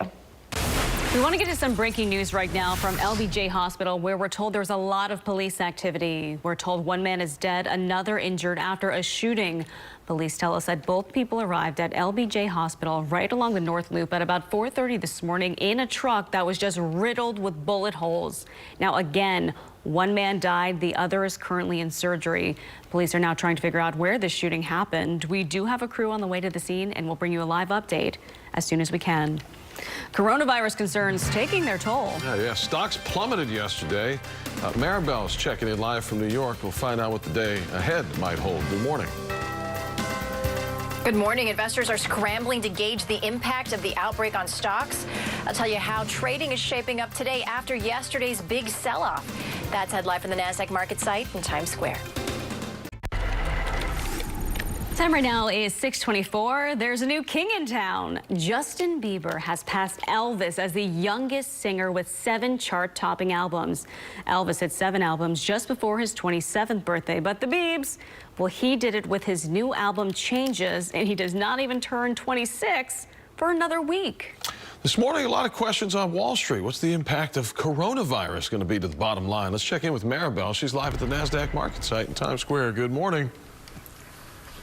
Good morning, Owen. That impact is what investors are still trying to gauge. Yesterday's stocks plunged on fears the coronavirus will hit economies and companies around the world. The surge in cases outside of China rattled investors. The Dow lost 1,000 points for just the 3rd time in its history. It was a loss of 3.5%. NASDAQ was down 355 points, or 3.7%. Money coming out of stocks, well, poured into perceived safer investments like government bonds and gold. Gold is now at a 7-year high, but we may see a bounce back this morning. Right now, it looks like futures are pointing to a slightly higher morning, but they've been moving all morning. Some of Apple's stores in China have reopened. According to the company's website, 29 of 42 Apple stores in mainland China are now open.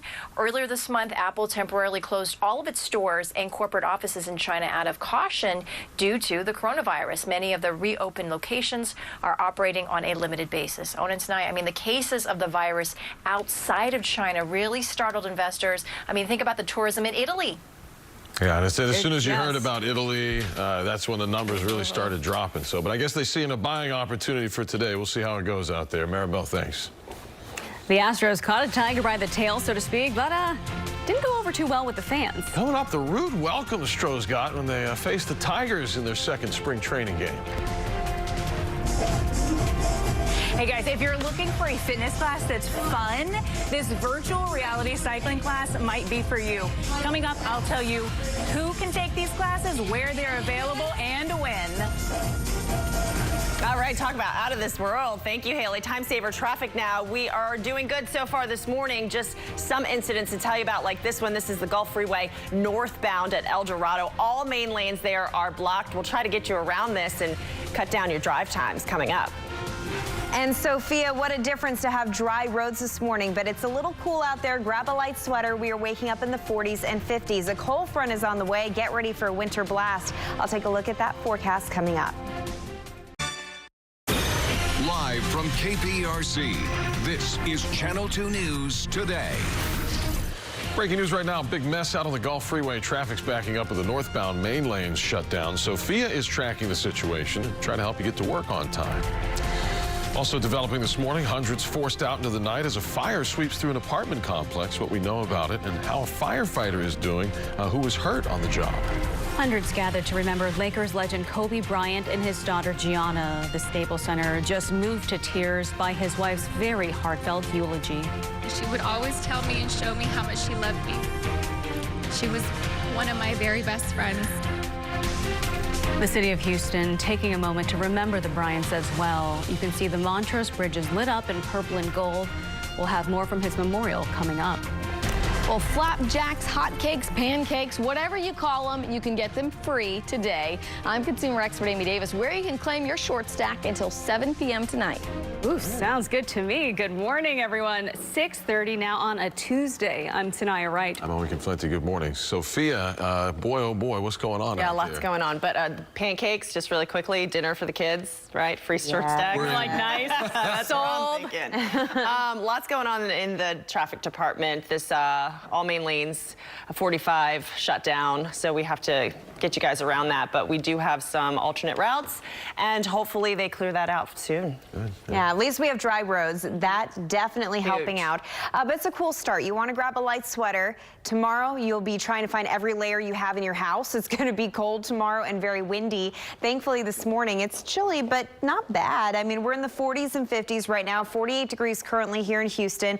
Mid-50s south of I-10, 44 degrees in Conroe, and right now in Sugar Land, we're at 52 degrees. By lunchtime, we're at the 60s. We have partly cloudy skies, topping off in the mid-70s, a beautiful, mild Tuesday. We have a cold front, though, arriving tonight, and that is going to usher in that cold air. So tomorrow, we are struggling to get to the 50s, but you have to counter in the fact that it's going to be very windy tomorrow. So as we wake up tomorrow, Sophia, we're going to be in the 40s, feeling like the 30s. We do have a freeze in the forecast for Wednesday night into Thursday morning. So coming up, I'm going to take you neighborhood by neighborhood to let you know who needs to prepare for those freezing temperatures. Over to you. All right, definitely bundle up. Here's your time saver traffic now. A little bit of red across the map. This is where we're having one of the biggest issues, though. This is the Gulf Freeway. This is northbound at Bay Area Boulevard. 2-vehicle crash. All main lanes are shut down. We're going to take a look at this camera shot here. This camera is the Gulf Freeway at El Dorado. You can see it's just sitting at a standstill. Maybe cars are starting to creep on by. We're trying to see which lanes are open, if there are any open, but this is the backup. Gulf Freeway backed up all the way to NASA Road 1. Sea of red lights there. We are thinking you can take West NASA to Highway 3, but even any of those alternate routes, you know those cars just pile up around and it's a big mess. If you can avoid this area, I would say avoid it during your morning commute. Here are your inbound drive times. Starting to turn to yellow now, 22 minutes in from Pearland, 32 in from Katy. We'll keep you posted on those time changes coming up. Okay, Sophia, thanks. 6:33 developing this morning. Hundreds of folks forced out into the night after an apartment fire at an apartment complex. That's right. And to make matters worse, Houston Firefighter was also injured while battling that fire. Channel 2's Vincent Crivelli has more. Tonight, good morning. Authorities say that firefighter is in stable condition at the hospital. He was battling the flames at this apartment complex. You can see the electricity is still off, forcing neighbors to find another place to stay. This morning, an apartment building is vacant. Burn marks scattered across a number of homes, evidence from the fire last night. Yeah, and immediately we called 911. Neighbors stunned from the burst of flames, causing smoke to billow into the air. Some neighbors lost everything. Around 75 units were damaged from smoke, fire, or water. Many neighbors forced to find another place to spend the night, but happy to be alive. Got heart problems, so I worry more so about that because I know that stuff can be replaced. There's an extreme level of focus that's stimulated once the firefighters hear a mayday. And our primary focus at that point is to keep the fire at bay so we can control the incident and rescue our firefighter. During the firefight, somehow a fire truck rolled free and pinned a firefighter against an SUV. The parking brake either was not engaged or there may have been system failure. That's something that we're going to have to look into. The injured firefighter was rushed to the hospital after complaining of thigh pain. He was listed in stable condition. And Centerpoint has been here assessing the electrical situation. Meanwhile, the cause of the fire remains under investigation. Reporting in Southeast Houston, Vincent Crivelli, KPRC, Channel 2 News. New this morning, deputies are still searching for 3 men accused of breaking into a woman's apartment in northwest Harris County and then robbing her.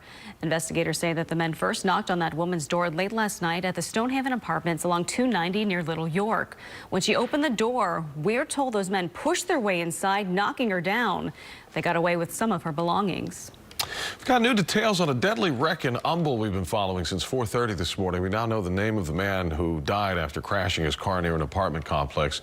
Sheriff Ed Gonzalez says Joseph Mize was behind the wheel when his car veered off Old Humble Road, crashed into a fire hydrant and then a gate at the complex. The car flipped and landed on its side. The sheriff says Mize had been at the bar before this crash. New details regarding the shooting of a 5-year-old girl in Northwest Houston. According to investigators, her 14-year-old brother has been charged with aggravated assault with a deadly weapon. Police say he turned himself in last night. The shooting happened yesterday at an apartment complex on West 34th near Mangum.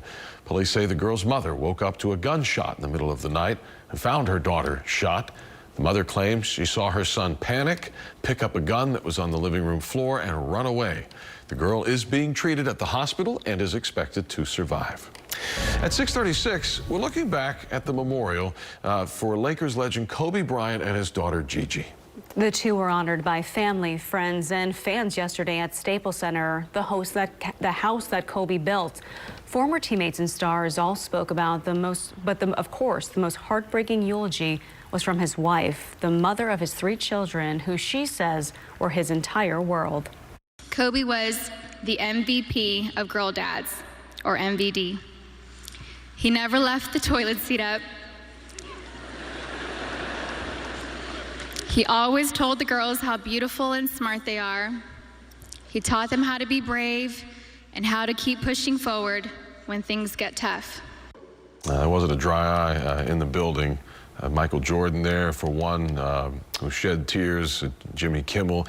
Even Kobe's longtime friend Shaq, trying to find some humor through this pain. Just know that we got your back, little brother. I'll look after things down here. I'll be sure to teach Natalia, Bianca, and Baby Capri all your moves, and I promise I will not teach them my free throw techniques. A number of Hollywood icons also performed to honor Kobe and Gigi. Beyonce sang Halo, Alicia Keys performed Moonlight Sonata on a piano, and Christina Aguilera performed Ave Maria. Coming up on the Today Show, UConn's longtime women's basketball coach spoke at the funeral as well. And this morning, he's speaking with Today. What he has to say about the loss of Kobe and about Gigi, who wanted to grow up to be a UConn Husky. To breaking news now, we go out of LBJ Hospital, where we are told one man is dead and another person is injured after a shooting. The other man's in surgery right now. Let's go out to Taisha Walker, who's live with us. Good morning. Oh, and good morning. Those 2 men showed up here to Lyndon B. Johnson Hospital around 4:30 this morning. Houston police tell us that one of them did die here at the hospital, the other one fighting for his life. Take a look at that white pickup truck. That is the vehicle that police say those 2 men arrived to the hospital in. We know that the vehicle, according to police, has several bullet holes inside of the vehicle. It's hard to make out from here, from this distance. We also know that one of the men did die here at the hospital. The other man, we're told, is in surgery right now, fighting for his life. Right now, police trying to figure out where those 2 people came from and where the shooting might have taken place. We'll continue to monitor this story and bring you any updates that we have. Reporting live from LBJ Hospital, Taisha Walker, KPRC, Channel 2 News. Okay, Taisha, thank you. 6:38, breaking news in the coronavirus crisis from moments ago from Iran. The health ministry says the head of the country's counter-coronavirus task force has tested positive for the virus. Here in Texas, cases in San Antonio have doubled this week after 3 new confirmed cases were recorded yesterday. The Centers for Disease Control says 5 of those cases were Americans evacuated from the Diamond Princess cruise ship, and then a 6th person is from Wuhan. The new cases in San Antonio come as local lawmaker Sheila Jackson Lee is calling on help from Washington, despite there being no cases in Houston. I'm disturbed about the lack of information that is coming to our employees, our workers in the health arena, our traveling public, and our health providers who are throughout this community. In China, numbers continue to grow. More than 2,600 people have died there. 77,000 are infected. China's economy has slowed to a crawl, and the global impact was felt yesterday on Wall Street. In South Korea, health officials are racing to stop the spread of the virus. They've got the second highest number of infections, nearing 1,000, with 7 deaths. A week ago, only 31 people were confirmed infected there.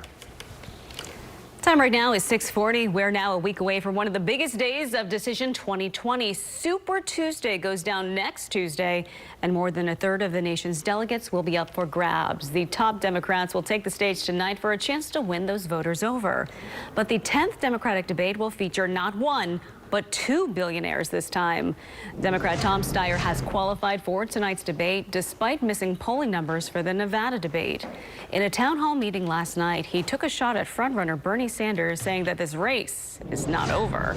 If you want to follow Decision 2020 as it continues to develop, and for more on tonight's debate, make sure you stay with our politics page on clicktohouston.com. 6:40 right now. I've got a mild morning out there. Chilly for some. I guess depends on your point of view. It's 48 degrees here. Yeah, exactly. Believe it or not, tomorrow afternoon, 48 degrees will be some folks' afternoon temperatures. We have winter on the way, so take advantage of today. Here's a look into Galveston. Early this morning, the Strand is very quiet. Of course, a big day.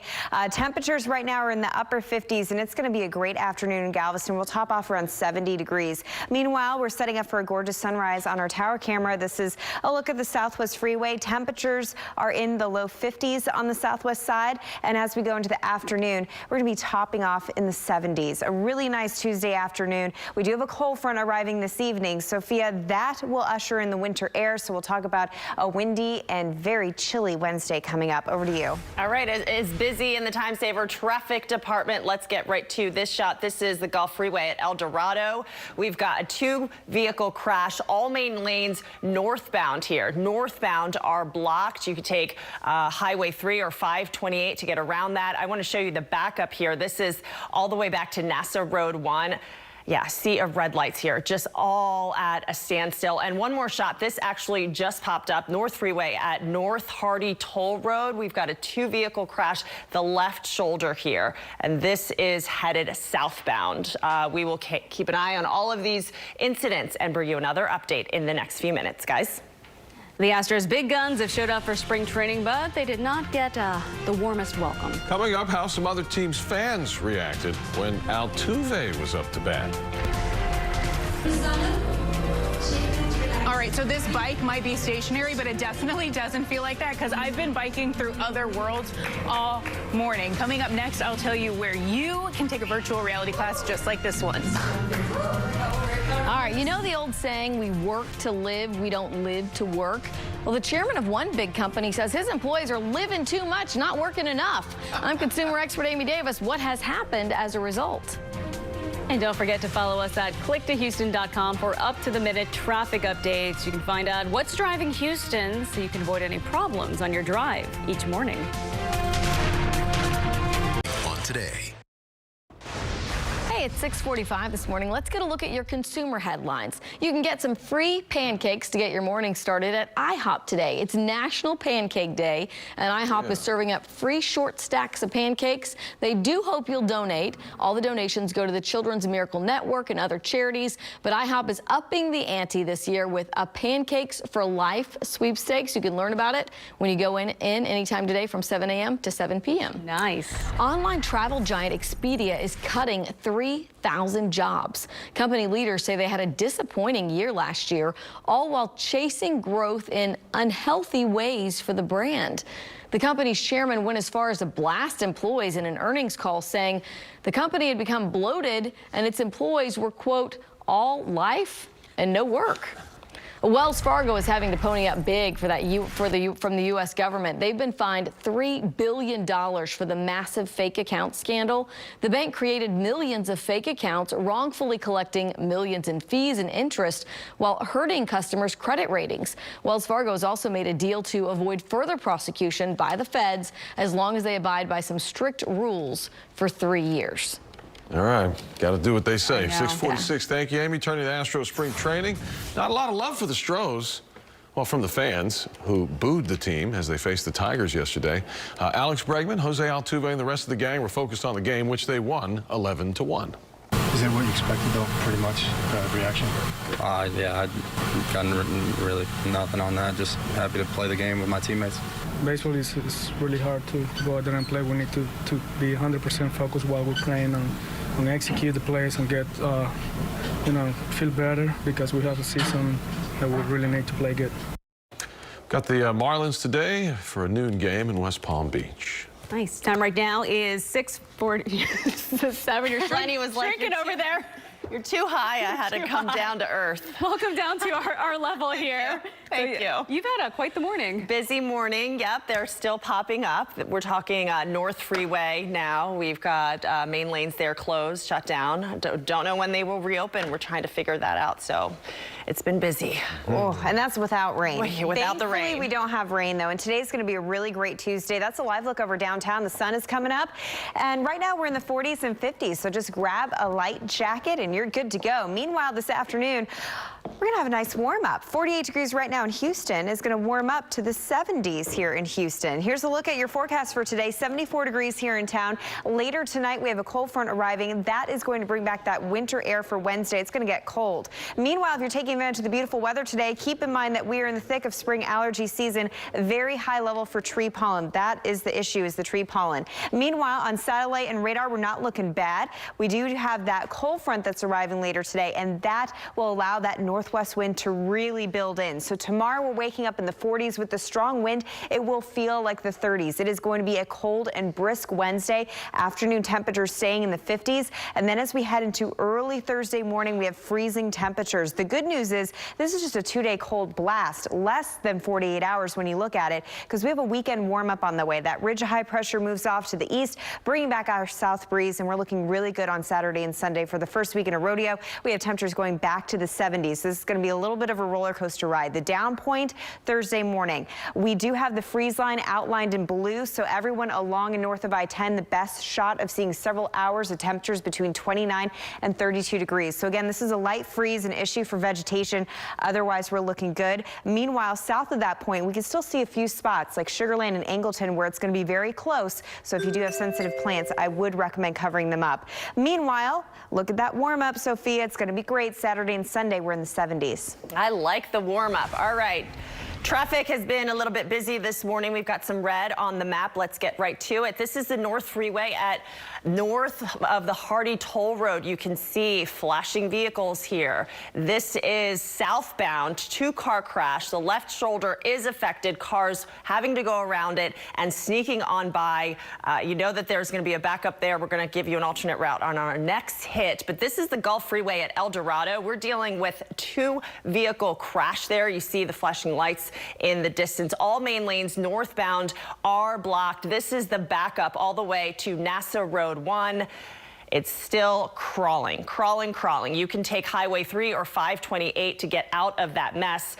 Let's take a look at your drive times. We're starting to shift into the yellow at this point in the morning. Just green coming in from LaPorte, 21 minutes in from Cyprus, 24 in from Pearland, and 39 in from the Woodlands. Guys? All right, Sophia, get ready for the future of fitness. There's an athletic club bringing group cycling classes that uses basically virtual reality sort of to boost the experience. Yeah, this is going to be offered at the club's 3 locations in the Houston area. Health reporter Haley Hernandez is at their Cinco Ranch location this morning. So Haley, what does it look like inside of the room where this takes place? Yeah, guys, so this is Villa Sport out in Cinco Ranch. And I mean, the places that we are cycling this morning are so pretty. I wish they were real, but they're not, because this is a virtual reality experience with this cinema screen surrounding you. It makes you feel like you're pedaling out of this world. Bree Hardy, thanks for joining me. So tell me, who is able to come out and use these classes? So for Les Mills, the trip and all of our classes, our members of Villa Sport are able to come and use and experience this journey through all these worlds. So a membership here is $119 a month, and you're opening 3 locations. The first one opening today in Cyprus, right? What can people expect?